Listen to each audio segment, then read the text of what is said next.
Well, hey, everybody. My name is Josh. I play Bernie on the Natural Ones. And I'm Walter. I play Amelin on the Natural Ones. It's good to Yeah. be here, Josh. And we are getting together to start a new web series called The Digital DM. And we want to answer all your questions about not only about being a dungeon master in using the 5e rule set for Dungeons and Dragons 5th edition, but also to how to do things digitally and to use modern assets and computers and things like that to possibly enhance your game. So without further ado, let's hop into it. All right, let's go, bud. All right. So first thing on the list here, Walt, is what is a digital dungeon master? When I say that word to you, what does it mean to you?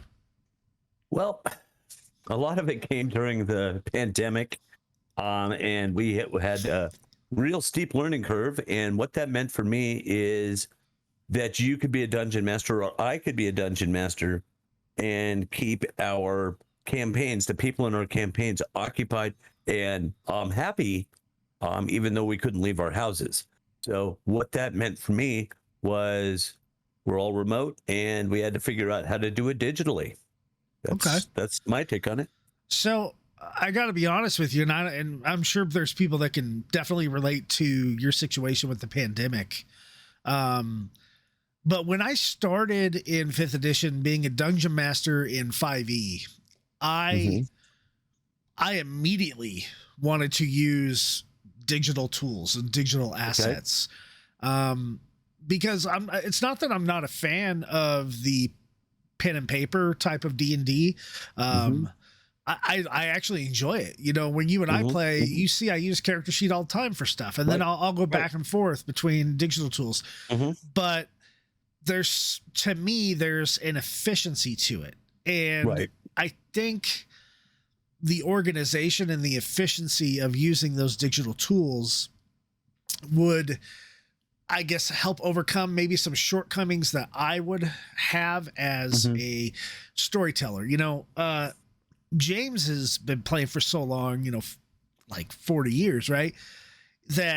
And James is our DM in the Natural Ones, folks. If you haven't watched the show, please go ahead and look at the playlist on YouTube, and you'll see some of our episodes on there. But James has been playing D&D since it came out, and I wasn't even born. I know you were. But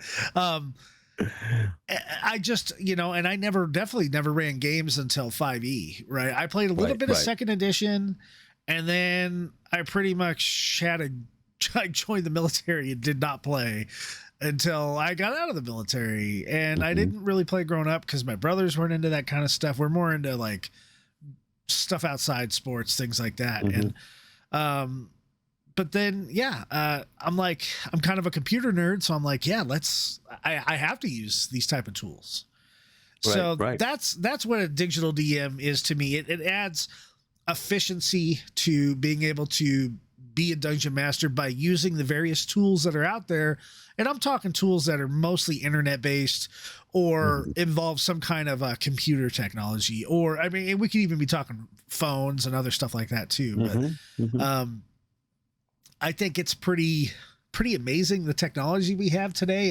And even just in the past, 20 years, people could have been doing this digitally. So, I 100% agree with you. I do. I guess when I got back into 5e, that's how I met you. For everybody out there, we are friends in real life. That's where we met, playing D&D. And just with the group that I play with, using a computer as part of your DM screen is just part of the game with us.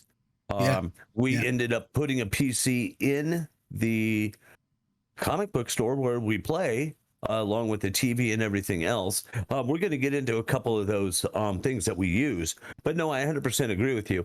I just felt that it took it to the next level with the pandemic, with that we were doing everything remote.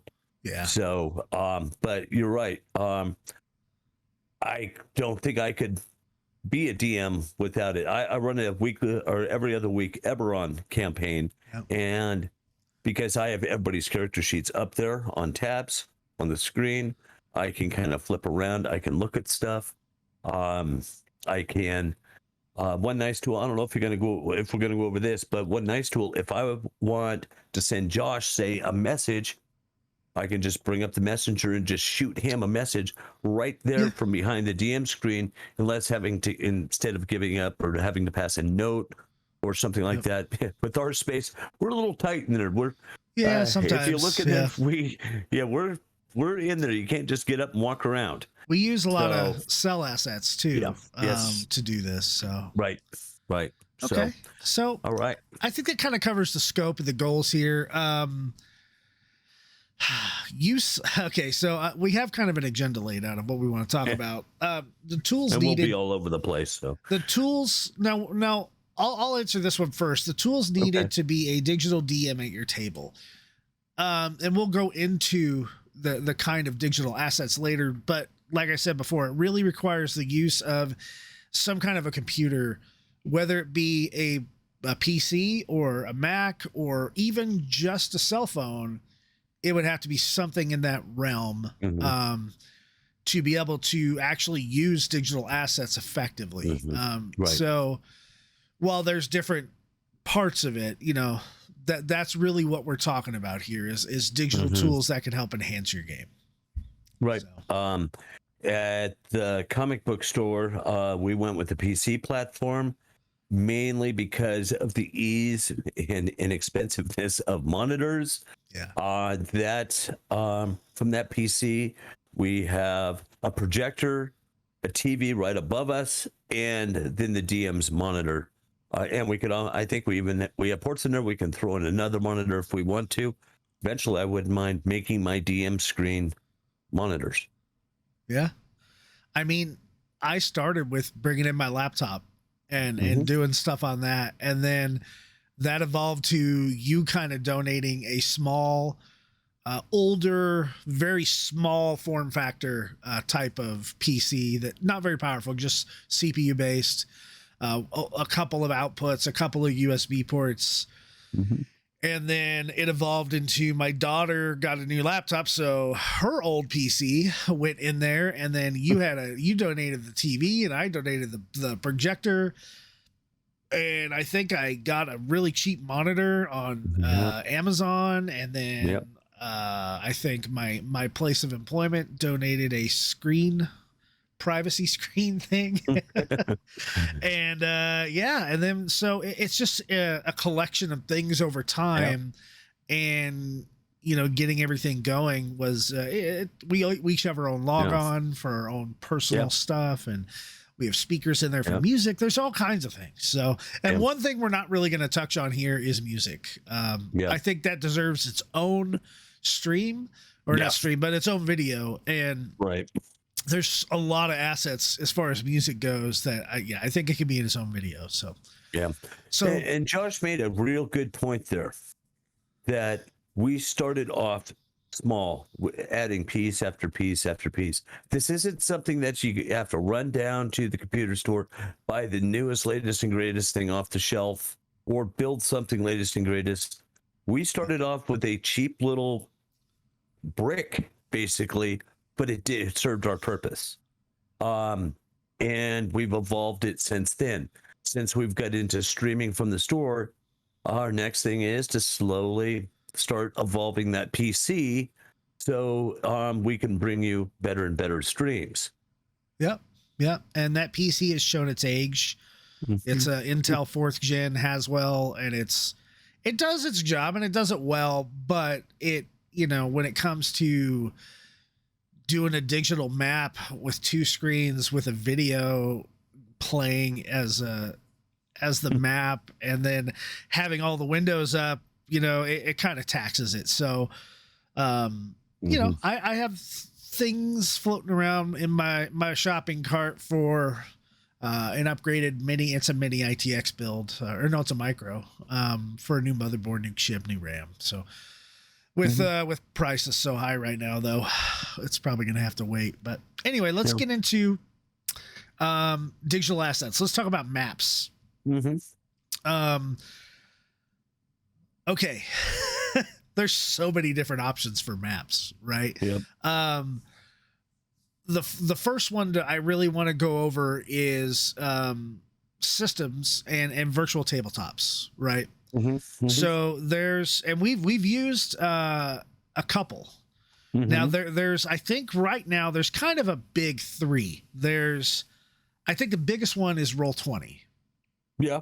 And Roll20, and we'll talk about Roll20 in a sec here. Roll20, and then there's Fantasy Grounds, and then there's the Foundry VTT, which is really up and coming, and we have actually switched to that for our games because the technology level for that is going to far surpass Fantasy Grounds with the upgrade and with Roll20's upgrade. So but yeah, let's talk about Roll20 real quick. Roll20 is it's a virtual tabletop. You can have custom maps in there.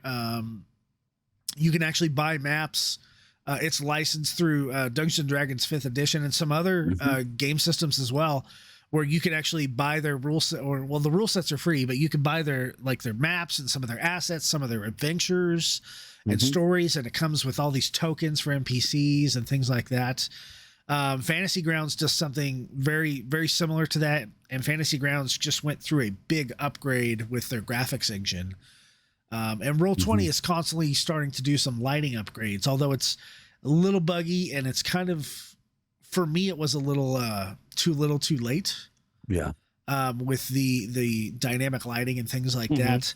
And there's actually a kind of a harsh feeling with Roll20's creator and some of the big D&D personalities on YouTube, and it's not good.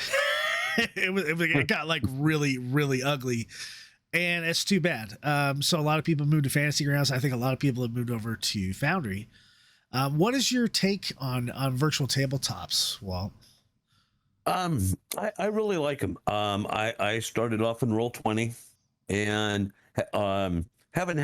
and then worked a little with the Foundry, but my main thing was with Roll20, and the purposes that I was using for I liked it because I could switch in and out relatively quickly. And just the graphics on the Foundry is just far superior.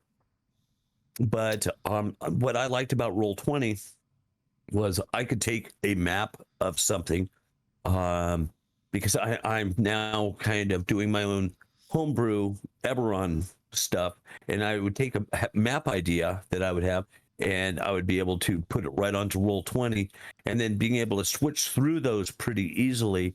And it also worked really well with the dice rolling if we went ahead and used that through D&D Beyond. Oh, so, yeah, that's something we haven't even touched on yet. Yeah. So I'm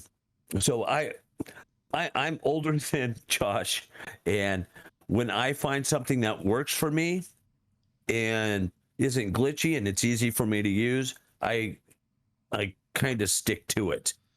Josh has had to push me in a couple directions, and then I get used to those, and that's what I do. But but I had really good luck with Roll20. So let's break down, and I know neither of us has had that much experience with Fantasy Grounds, but I'm gonna lump it. The main difference between Fantasy Grounds and Roll20 is Fantasy Grounds is its own program. Right. You actually download it, you install it onto your computer, and you run it, and then you buy, there's like a marketplace, you can buy stuff, and it downloads into the directories and stuff. And whereas Roll20 is browser based, but essentially they're very, very similar in terms of use, and the learning curve is fairly low on both of them. There are some advanced techniques for both of them, but I would still say they're probably pretty easy to get into. So some of the pros of those two together would definitely be ease of use, right? They're easy to hop into. They have the licensed D&D content, which includes tokens, maps. I don't know if sounds are part of that stuff yet. Just a whole bunch of stuff that's real easy to use.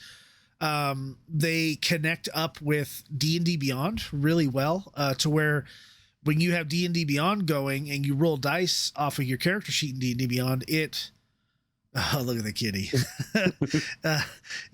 It'll roll dice into those two platforms. So that's a great benefit there. And I think Roll20 probably edges out Fantasy Grounds a little bit in ease of use because it is browser based. But I think Fantasy Grounds is a more robust program, and its graphics engine using Unity is better than Roll20. Yeah. Right. But it does take up a little more resource. So definitely the cons is that they both cost money. Right. Roll20 is subscription based. Fantasy Grounds you can actually just purchase. The old school Fantasy Grounds is actually pretty cheap now, but if you buy the new version, it's a little more expensive. Every time you want to buy something that's licensed from Wizards of the Coast, the makers of D&D, that costs money as well. So like if you buy the hard copy of the book, which I usually do, then you buy the D&D Beyond copy of the book, which I usually do. Now you're talking about buying a third copy of this adventure you want to run. So you're paying 3 times. And they're cheaper digitally, but that's a lot of money. Yeah. Considering you also for Roll20 have to pay a subscription each month, depending on the level that you get with those services. So right. They are not cheap. They're not overly expensive, but they're definitely not cheap.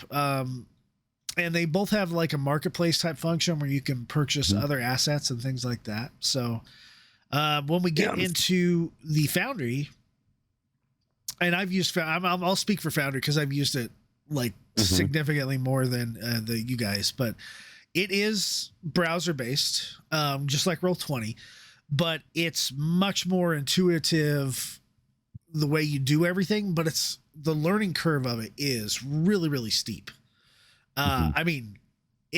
There's a lot that's different, but once you learn those tools, it's extremely intuitive and you can almost do whatever you want in Foundry.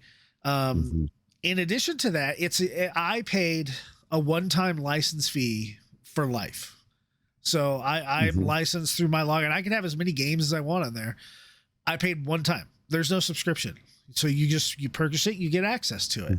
It comes with its own voice and video options, but I have found none of those work very well, that it's much easier to go over Discord or some other type of software to be able to stream voice and video.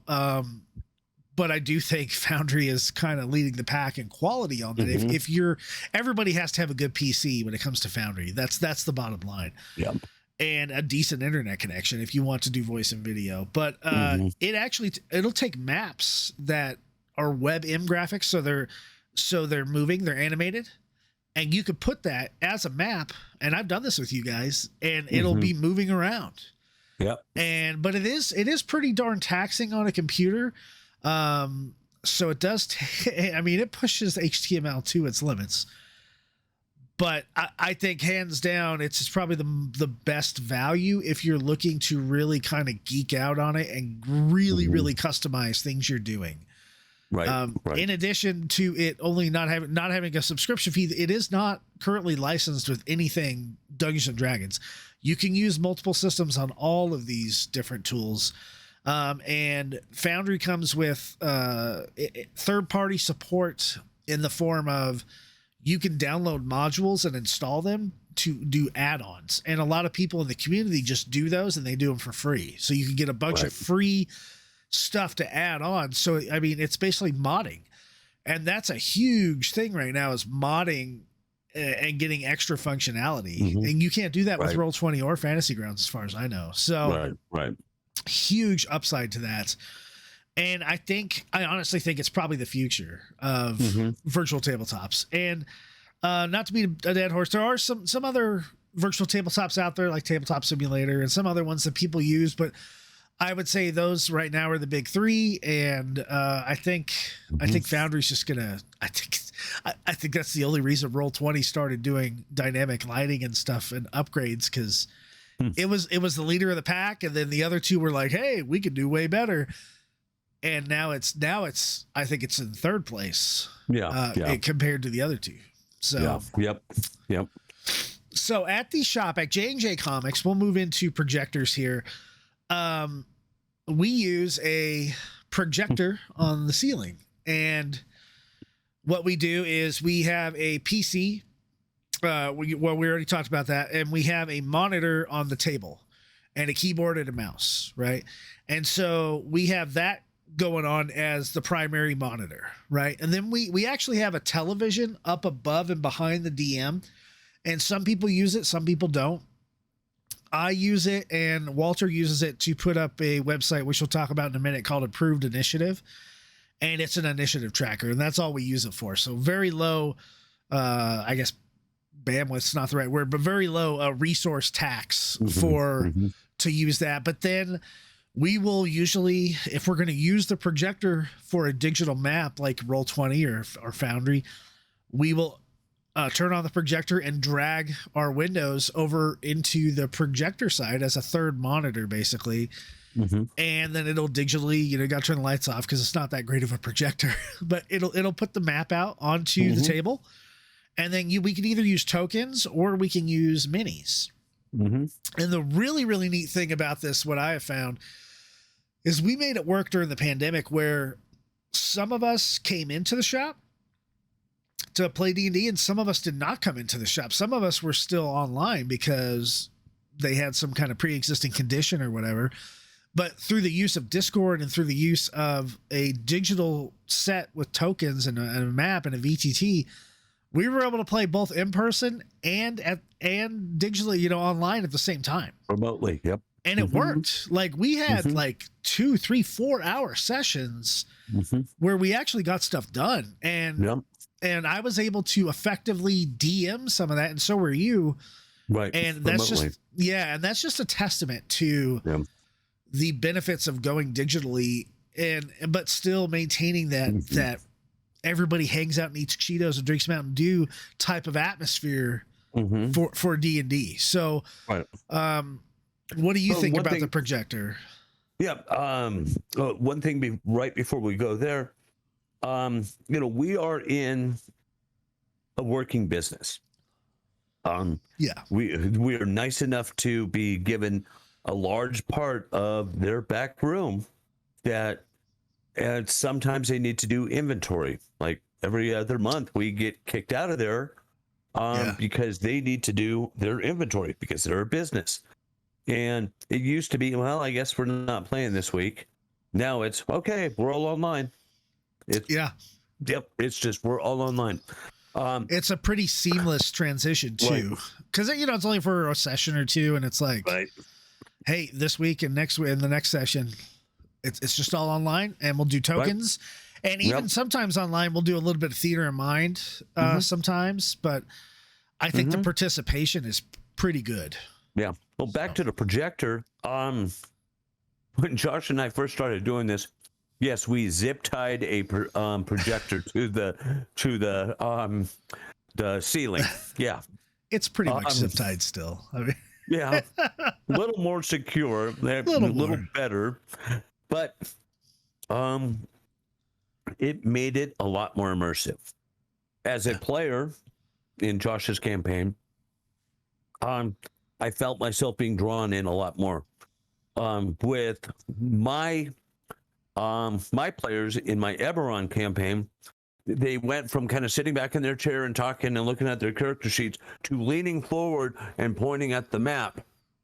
Yeah. And then all it took for me to do is pick up my mouse. Well, you can't see it there. My cats are in the way. Just move my mouse over and go click, and everything changes. Yeah. Those of you that have DM'd a game, you have your map out there and everything, or if you're drawing it by hand, that's wonderful and all. But then I don't know if you've had, you out there have had what Josh and I have, but our players to go, no, we're going to go down this rabbit hole over here. And it's something completely different. Everybody does that. Yep. And if you have maps and stuff and it's, oh crap, I forgot to bring that map, or hold on, let me draw it out. We were working with the DM. We'd play for about 10 minutes and we'd go down a rabbit hole, and that DM would spend like half an hour drawing a new map. So we're standing around. With this, you already have it digitally. You just go click, click. You want to go down that rabbit hole? I'll take you down that rabbit hole. Yeah. Let's go. And a lot of that, I would think, was preparation of the DM to have those things ready. I have a number of maps. I can just pull out and go and just improv as a DM and be like, okay, let's do this, because it's not necessarily covered in the module or whatever. Right. But I was running Storm King's Thunder for a bunch of kids in 2019, the summer of 2019. I ran it all with the camera, and kids go down rabbit holes, and I just bought the module. It didn't cost that much just for the maps. And I just went, okay, no problem. Click. And they had so much fun. Oh, yeah. And I think I spoiled them is what I did. But definitely. Yeah. And my daughter played in that game. Yeah. Yep. She had a great time. And I think she's played D&D with me before, as me as the DM. And it's a whole different experience with you as a DM. And I'm glad she was able to experience that. And what was nice is she was experienced enough to help some of the other players, or just lean back in her chair and go, oh God, here we go again. So, but yeah, we had fun. We did have fun. So next topic is how your characters can play in this world. And this is a pretty easy topic here. Really, it comes down to three things. One is miniatures. And I really like playing with miniatures. But honestly, you, for the most part, you have to have everybody at the table to play with miniatures. Right. Whether you're using a digital map or not, you don't have to use a digital map, guys. You can, I mean, with natural ones, we use a regular map. Now we're going to start doing an online cartography type thing that Walter's doing for the stream. But for all intents and purposes, we just have a paper map. Right. But you really, you know, to use minis, you kind of want everybody there, especially it just makes the tactics a little more personal. The other option is to use tokens. And that's what I would do, depending on the situation, especially if you're all online. You don't have a choice, right? You have to use tokens because no one's there. But even at the shop, when we had the split mix, you know, with some people there, some not, we just kept them at tokens. You guys just pointed, I'm going to move there. And I moved your token for you. Depending on the map, if it's like we're playing Out of the Abyss and we're in this area where they're 20-foot squares, and I just kind of put the map in there, and we did most of it as theater of the mind. And so I would have the group of tokens there. And my tokens are like actually 3D. They look really, really good. They look really detailed. They look like the characters instead of just a circle with a face. These are actually like 3D models that I bought. Right. And, you know, I move them kind of around, and I kind of let you guys do theater of the mind and a lot of the combats there. But you still had something to go off of. You still had, okay, this is what this looks like, and this is what this looks like, and things like that. So I think that worked out really well. Yeah, definitely. But that's tokens, you know. I'm not a huge fan of tokens. No, and I know you're not. Sorry, I dropped something down here. Yeah, and I know you're not. But in my Eberron campaign, I used the Foundry's virtual tabletop. What's it called? Token stamp. Yeah. It's at rolladvantage.com. It's free, and I was able to take their character pictures from D&D Beyond, put them in here so their character's face is on here, and they really look nice, and you can put different type of borders and such on them. And I was able to take all of my creatures that they would be fighting and put them in there. You can change the border to be like a square or an octagon or something like that, and just have those tokens in there. Because a lot of the virtual tabletops or VTTs have, they ask for tokens. and you can go ahead and put these in there. And I think it's a great tool. But I'm with Josh. Thing is, they got me into painting minis, and I'm really proud of some of the minis I've painted. And I want to put it out there and say, yeah, I did that. Yeah. And then, then you're a little more invested in, okay, don't kill him, please. I'm going to move him over here. So, yeah, that's why I was like, oh, is Bernie going to die in session 2? Yeah. There's definitely a whole other aspect of the game with painting minis. And unfortunately, guys, we did a painting minis episode like just a few days ago, and the footage kind of got corrupted, and it was a big freeze fest. So I had to take it down, but we're going to paint again, and we'll make sure to film that better. But, so you mentioned, what was that? What was the website? It was Token Stamp? Right. Rolladvantage.com. Rolladvantage.com. Okay. Yeah. /token stamp. Okay. That's a great resource there for your standard tokens, right? For VTTs.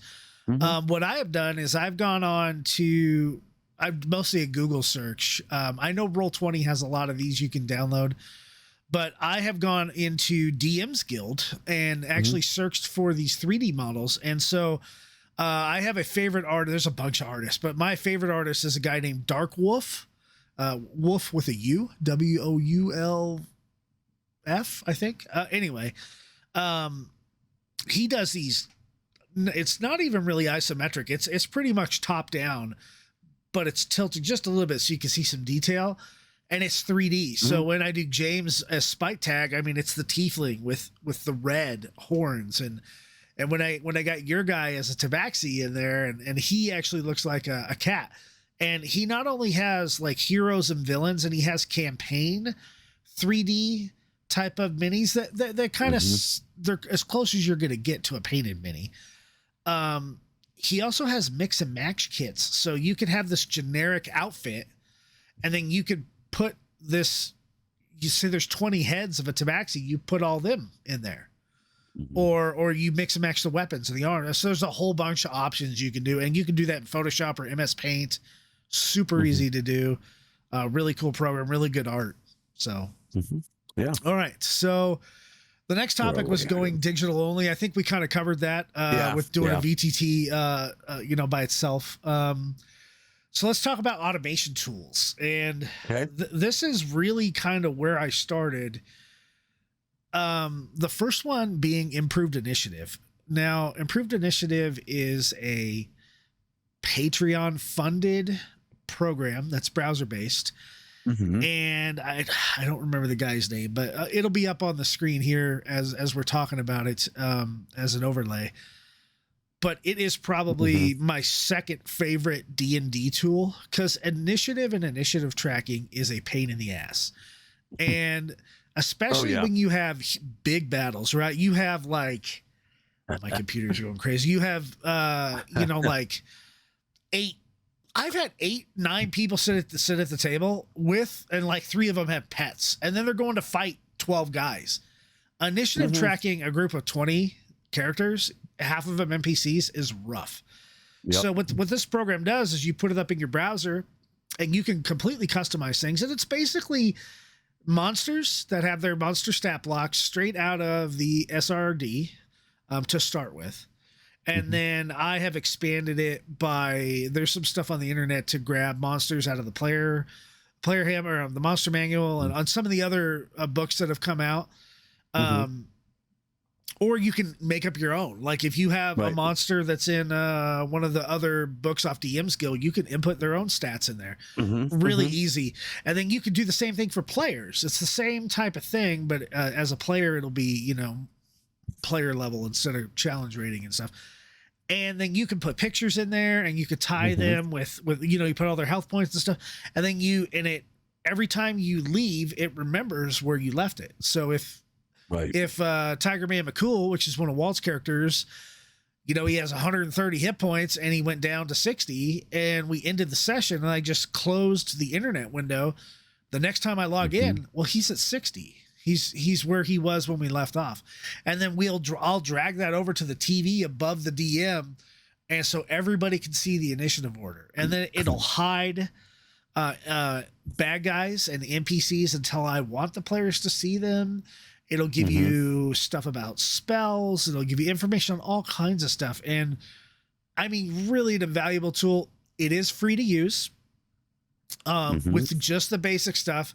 If you want some of the advanced features like splash screens and some of the other settings, then you're going to have to get on his Patreon. Excuse me. I think it's like $5 a month. It's really cheap. Right. The guy does a great job. He sends updates out as much as he can, and he's got some really cool stuff in the works for this browser-based tool. Right. So what is your take on Improved Initiative? I love it. I absolutely love it. I got a subscription. I used it, I think, for a month, and I said, nope, subscription time. What I like best about it, I can prep for a battle at home. Yes. Over a few days. And then, like my final battle on the island of Artesia that I had for the Eberron campaign, these guys each had their own separate battle going on with Knowles. Josh's character has a pet, and then he ended up acquiring another pet. And then he had some NPCs helping him out. And the Knowles he was fighting. So each battle was at least 10 to 12 people or things going on. Yeah. So, and then I had 5 players doing that. So you can imagine the amount there. And I was able to set up everything, the comfort of my own home, comfort of my own chair, set everything up, save it, upload, or, just save it online, go to the shop, log in, and up popped everything. I did not have to lift a finger. And in fact, with that one, we started at the shop and then we couldn't be there. So we went remotely, or we met over at another person's house. All I needed to do is go in there. What's your Wi-Fi password? Boop. And guess what? Everything was up and running. Yep. We didn't have virtual tabletop there because we were at a guy's house. And we didn't want to start stapling cameras up all over the place. So, I just walked around with my MacBook, and I had it all on there. You can access it with Mac or PC. You can do it on a tablet. You can do it on a phone. But I just kind of walked around to each battle and telling them what's going on, who's next. Yep. And I made it through that battle flawlessly. I did not skip a beat, because usually if you had it written down on papers, oops, I forgot that paper. Right, because I love it. The DM has their own view, but then they have a player view you can share with. That's what I share up on the TV screen and what you share. Yeah. And it doesn't have all that information, and you can hide, like when you hit a monster, you're not going to tell them, oh, well, yeah, you did this much damage. It just shows progressive levels of health until they get bloodied. And then once they get bloodied, they're at half, and then it gets redder and redder and redder until they die. And it lets players have feedback. They want to know, at least they can see a little bit visually where they're at, and then they can see in the initiative order where they're at. So the only, I don't have really anything bad to say about it. The only cons really for Improved Initiative are, one, you do have to pay a subscription, a Patreon thing to get advanced $5 services. It's pretty cheap. It's not that bad. The other issue is that we've run into, when you have a computer that's a little bit older, that you have a player view on, sometimes the browser won't refresh. So you're going to have to go over to it and actually hit F5 or just refresh it. And then the initiative order will actually start working again. It used to be worse. It got a lot better lately. So that's good. Yeah. So, maybe he worked on something. Who knows? Yeah. Okay. So, next we're going to talk about another really cool animation tool, and it is called World Anvil. Do you have any experience with that at all? Very little. I ended up going with another paid program is what I did. Okay. So, and I don't have a whole lot with it either, but it's a pretty darn cool program. I started building my campaign slowly.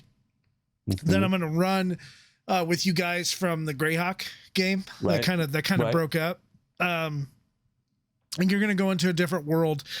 And World Anvil is really, it's a world building program that you can think of it as like a map tool and a word processor, and has all these different options that you can really use to to build your worlds. And you can do all kinds of stuff with the maps, and you can like link these cities and all these links, and then you can provide your players with a ton of information that they can have on the fly, you know, and they can pull it up on their cell phone or their accounts, and you can choose what to share with them. And it's really neat tool. I don't want to get into it too much, but a very good automation tool that you have to work with it quite a bit, but really good for D&D. There's a lot of tools out there like that help you world build. But you could go down to something as simple as OneNote.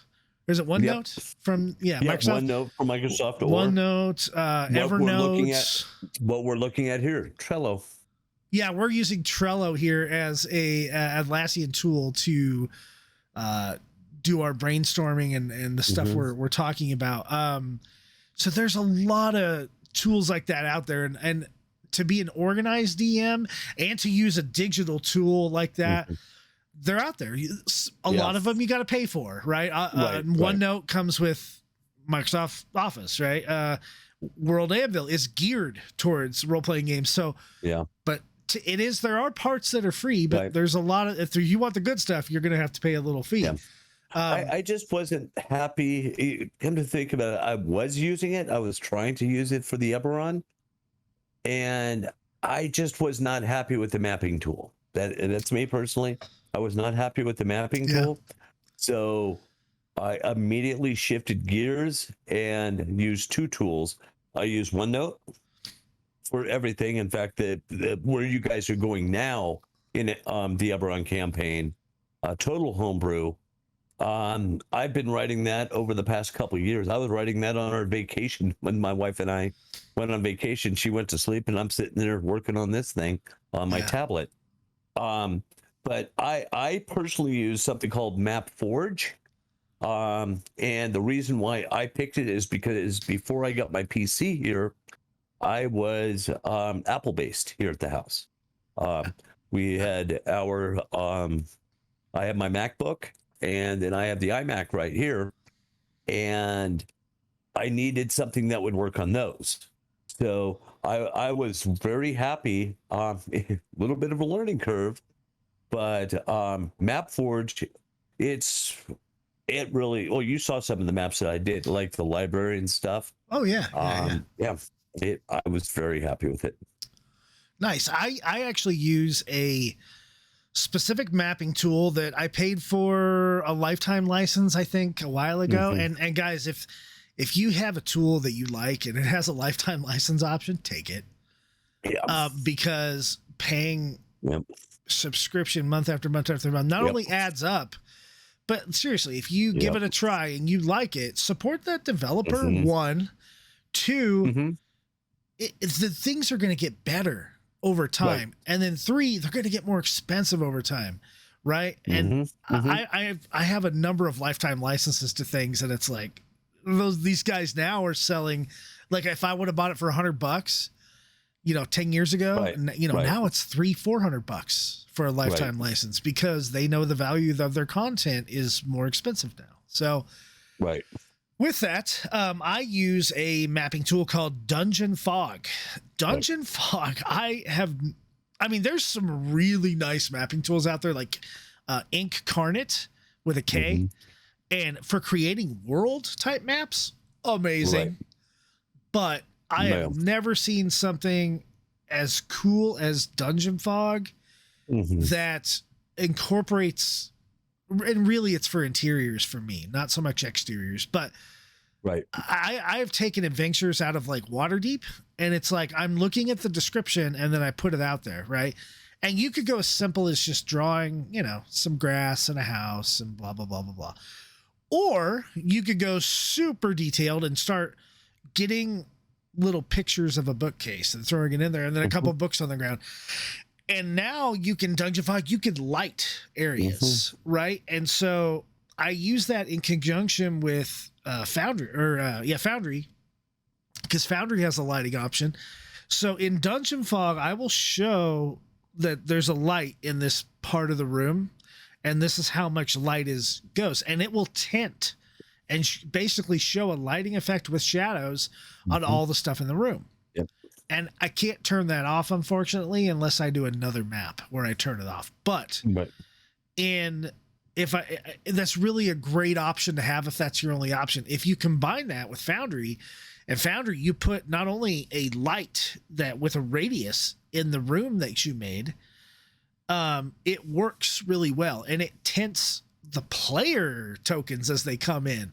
So now it's way more immersive. And then you throw a little sound piece in there with a fire, and as your players enter the room, they can hear the fire, or they can hear music start. They can see the flickering of the light, and it's on the map, and it's detailed. If you remember RC campaign when we started the Greyhawk stuff, and you guys were in that house, right, and that was something I made in Dungeon Fog, and now I spent a few hours on it, but I think it came out really, really good. I think it was probably the best map I've ever done to a text description. I did not have a map to go off of. I had to, look at the description. Hey, it's a 70-foot room that's 30 feet deep or whatever, so awesome tool, Dungeon Fog. I can't recommend that enough. That's my third favorite digital tool. And do you have anything else before we hit the number one favorite digital tool? No. Okay. I know what that number one tool. Oh my God. I use that all the time. D&D Beyond. D&D Beyond, man. I mean, you can't, it's amazing. And they keep adding little things to it. They know that the VTTs or virtual tabletops are taking off. So let's throw some dice in here. Hey, congratulations. You've been here for this. Let's give you these dice. And then you go off and buy dice. It's amazing. Let's say the people that are in my campaign, I purchase different, resources. I don't have as many resources as Josh does, but I have my resources, and like my player's handbook, I have it on there, and a couple other things that I'm going to be using in my campaigns. And those who don't have that type of stuff, I can share it with them in the campaign. They have access to all my stuff. So it's like being in a room back in the day when I first started playing D&D back in the early 80s, that we had a stack of books. And if you didn't have that DDs and demigods, you would, hey, let me borrow that. And you could look through it right there at the table. But instead of them just being on the table there, these guys at home, I'm getting text messages. Hey, I was looking through this and it says I can do this, this, and this. I'm cool. You're using the resources. There is a downside to it, and it's not the website's fault, but no. We'll get into that in a sec. But dude, D&D Beyond kind of, that's what really set me towards the digital path. One, you can get every book that comes out for 5th edition is licensed for D&D Beyond. You do have to buy them, but you have that book, and it's the way it's structured with its chapters and stuff. You're not just digging through a PDF. Like, it looks like the book, right? And when you click on a map, that's the DM version, and there's a player version, and it actually blows up. So it really uses the power of the PC, but it's not really a thing for storing adventures and all that. I mean, that's part of it. What it really is, ultimately, under the hood, it's a character sheet is what it is. And it's a digital character sheet, right? So you're building your guy, and I'm sure I have the overlay up on the screen right now. And, while not only can you use it to create your character, all the different books that come out over time, they have a million options for creating characters. Well, when you have those books in your library, or you share your library with another player, like I do with my groups, they have access to all my books, which is all the books, because I have all the books. So they can go through it as they create their character. They have all the options from every book. Oh, you want the spell that's only in Tasha's? Well, boom, it's in there. You want that spell that's only in Xanathar's? Boom, it's available. You want a homebrew spells? Boom, it's available. You want a homebrew spells? Boom, it's available. You want that spell that's only in Xanathar's? Boom, it's available. You want that spell that's only in Xanathar's? Boom, it's available. You want that spell that's only in Xanathar's? Boom, it's available. Boom, homebrew your stuff. I was about stuff. to go there. I was about to go to homebrew. You want to homebrew weapons? Now their homebrew system needs a lot of work. There's some serious shortfalls to it, but it's in beta, but it's there. Yeah. It's there, Yeah. right? They have an encounter builder. I think their encounter builder sucks, to be honest with you. Yeah. There's other websites out there, and we'll make sure to link a bunch of links down in the doobly-doo, along with our the gear that we use for our stuff, like our projector and stuff. But man, D&D Beyond is the bee's knees. And one of the things that they're coming out with soon, TM, is a digital GM screen, a Dungeon Master screen.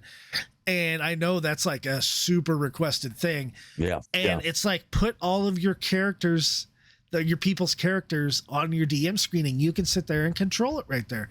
And the player can see it on their mobile or their tablet or whatever, or their computer. And everybody can interact with each other kind of while it's happening. And that's amazing. And it's not just player characters, it's NPCs, it's monsters, it's everything from the game. You can hover over something and it gives you the spell description. Right. So informative. Josh, you forgot to bring up one thing though, because maybe there's some DMs out there going, I don't want them to have access to Xanathars. I don't want them to have access to this. You can actually go into your players' character sheets and say, you know what? Yeah. They can have the basic rules, but they're not having any of this. Well, okay, they can have the critical role stuff in there, but they can have this in there, but nothing else. Yeah. And then it won't bring it up. If you hit select all and bring up everything, there's a lot of choices. And DMs for new DMs or for new players, that could be able to become a little overwhelming if there's way too much stuff there. Sure. So you do have that ability to go in there and thin out what your players can do. Yeah, it's not everything. Like you can't take off Xanathars or Tasha's. You can't. No, but you could definitely say, hey, no UA content, no critical role content, no Rick and Morty content, because D&D kind of goes off of those different tangents there. But it's very customizable. It's a really cool program. It's browser based, guys, so there's also apps with you. There's apps on your phone. You can and it got much better over time.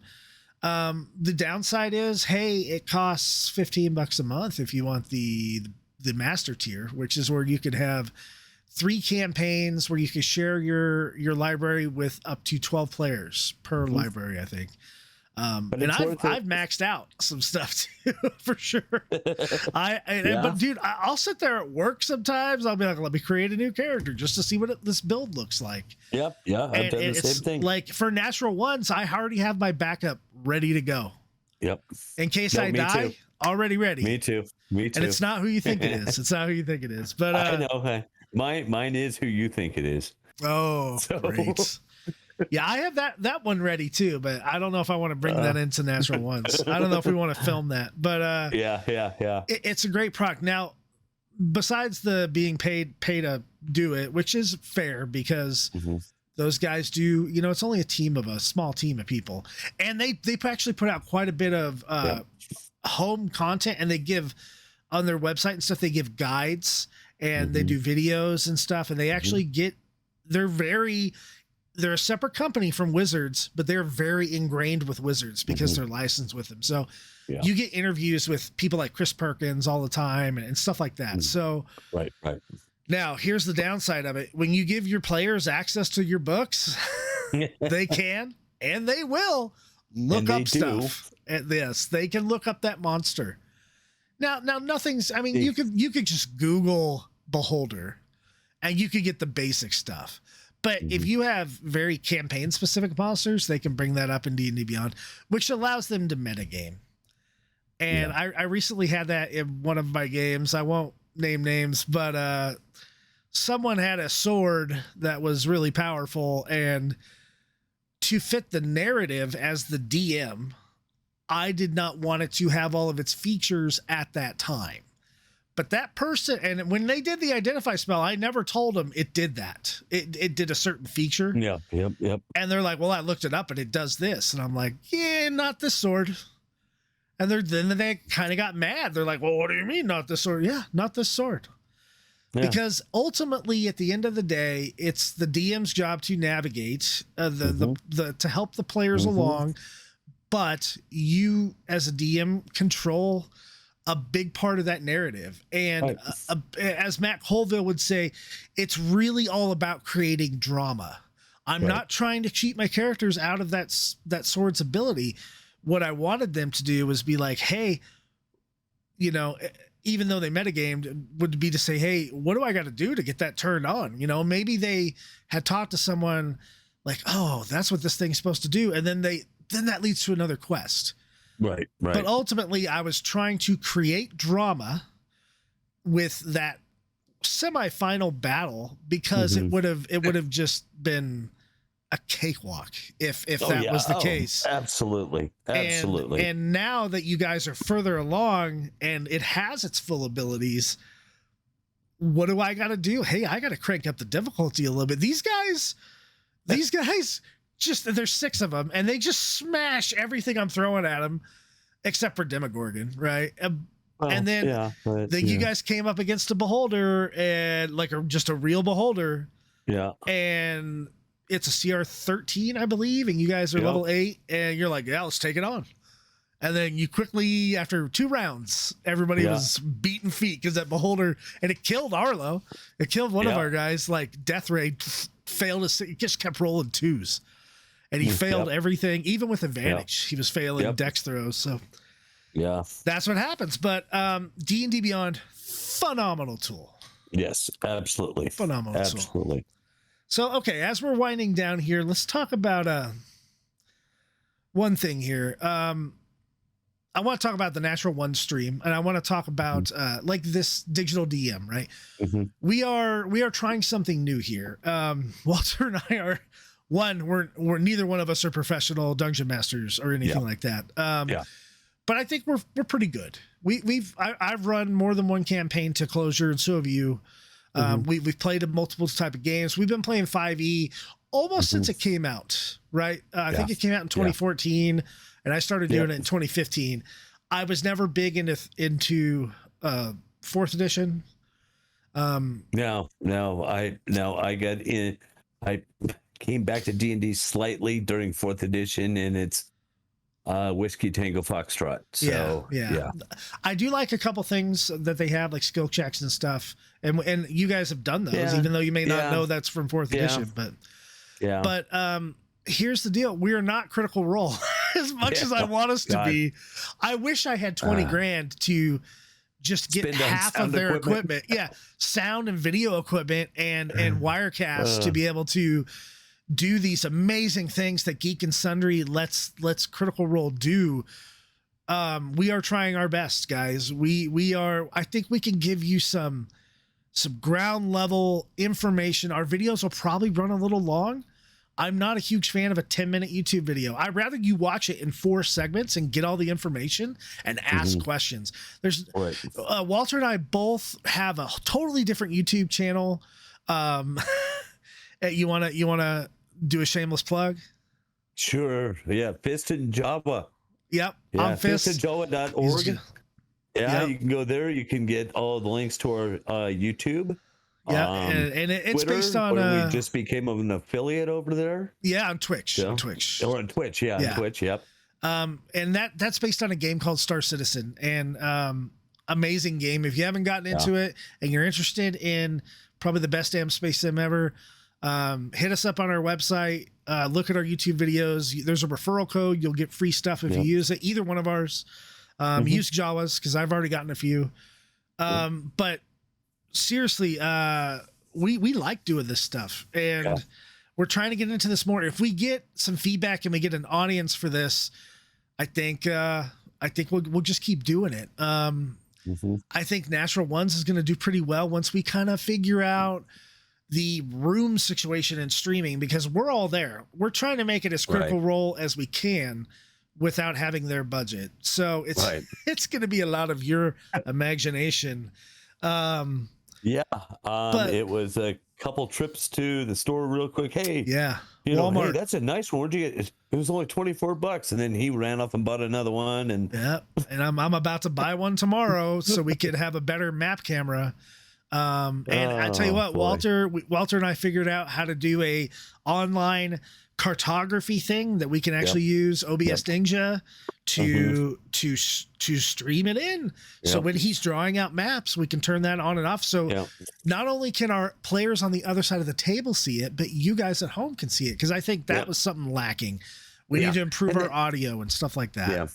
That's something important to remember. If you're just getting into digitalizing your DM or your D&D game, try things, because Josh found this cartography program.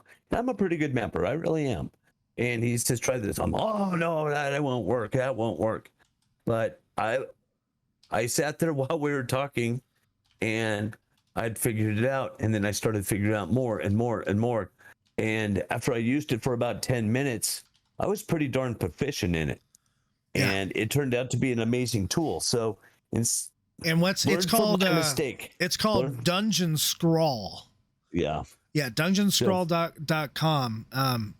That dude, it has a lot more depth than we ever thought it would have. Yeah. So for sure. Learn from my mistake. Don't just look at it and go, no, I can't use that. Get in there, try it. Give it a good college try. And that's what I did. And I'm just going, oh my God, this thing's great. I was able to take the map that I had hand drawn out in our first episode, and I put that in there so we can seamlessly bring it in. Right. It's going to be as if it's always been there. It's just going to pop right up, and you, the viewer, can see where we are. Yeah. And we're going to be referring to that map a lot, going, hey, we need to go back to the Grand Foyer, or we need to go to the Haunted Carpet, or... Right. You know, and then all of that's marked in there, and we'll be able to just, oh yeah, we need to go through here. And that's unique to this campaign. Yeah.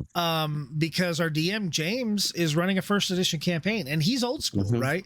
Yeah. As good of a DM as he is, he's making us map out the dungeon, and so I can't just throw up a map saying, "Hey, this is where we're at," because even though it does exist, it exists in a form of a piece of paper that's really glossy. It's not going to look good on camera anyway. And basically, and he doesn't want to put it up there. And he doesn't want to do it because it'll give away all the DM secrets too, where secret doors are and stuff. So we figured out it's about adapting and overcoming, you know, and I know Walter's a Marine, right? And that's your whole mantra, but really, we have taken a problem and we found a solution. It's not the best or perfect solution, but it's gonna work, and it's going to enhance the game. It's going to enhance the stream, and that's what you really have to do. And like I said, like Walter said earlier, don't go out there and buy $1 million worth of stuff. Start small and start with what's in your budget. And if you can't afford that webcam and you want to do a stream, ask your friends. Use your phone. I got the coolest tripod mount, right? You saw it from Amazon. It was $11 or something like that. And it's even before really then, good.